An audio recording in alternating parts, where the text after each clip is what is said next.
افلاح بن حمید نے قاسم سے، انہوں نے عائشہ رضی اللہ تعالیٰ عنہ سے روایت کی، انہوں نے کہا ہم حج کا تلبیہ کہتے ہوئے حج کے مہینوں میں حج کی حرمتوں یعنی پابندیوں میں اور حج کے ایام میں رسول اللہ صلی اللہ علیہ وسلم کی معیت میں روانہ ہوئے، حتیٰ کہ سریف کے مقام پر اترے۔ وہاں پہنچ کر آپ اپنے صحابہ کرام رضوان اللہ علیہم اجمعین کے پاس تشریف لے گئے اور فرمایا تم میں سے جس کے ہمراہ قربانی نہیں ہے اور وہ اپنے حج کو عمرے میں بدلنا چاہتا ہے تو ایسا کر لے، اور جس کے ساتھ قربانی کے جانور ہیں وہ ایسا نہ کرے۔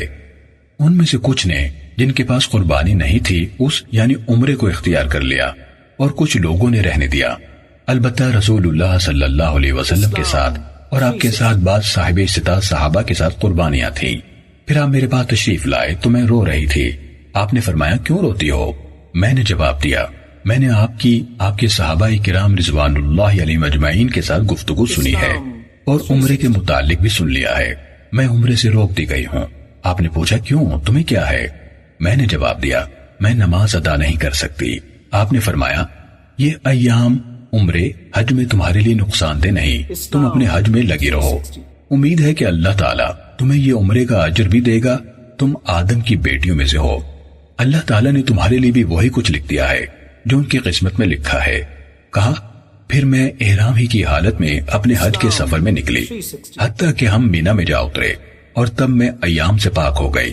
پھر ہم سب نے بیت اللہ کا طواف افاضہ کیا اور رسول اللہ صلی اللہ علیہ وسلم نے وادی محسب میں پڑاؤ ڈالا۔ آپ صلی اللہ علیہ وسلم نے عبد الرحمن بن ابی بکر رضی اللہ تعالیٰ عنہما یعنی میرے بھائی کو بلایا اور ان سے فرمایا اپنی بہن کو حرم سے باہر تنعیم لے جاؤ تاکہ یہ احرام باندھ کر عمرے کا تلبیہ کہے اور عمرے کے لیے بیت اللہ اور صفا و مروہ کا طواف کر لے، میں تمہاری واپسی تک تم دونوں کا یہی انتظار کروں گا۔ حضرت عائشہ رضی اللہ تعالیٰ عنہ نے کہا ہم نکل پڑے، میں نے احرام باندھ کر بیت اللہ اور صفا مروہ کا طواف کیا، ہم لوٹ آئے اور رسول اللہ صلی اللہ علیہ وسلم رات کے وقت اپنی منزل ہی پر تھے۔ آپ نے مجھ سے پوچھا کیا تم عمرے سے فارغ ہو گئی ہو؟ میں نے کہا جی ہاں۔ پھر آپ نے اپنے صحابہ کرام رضوان اللہ علیہ مجمعین میں کوچ کے اعلان کا حکم دیا۔ آپ وہاں سے نکلے، بیت اللہ کے پاس سے گزرے اور فجر کی نماز سے پہلے اس کا طواف وداع کیا، پھر مدینے کی طرف روانہ ہو گئے۔ صحیح مسلم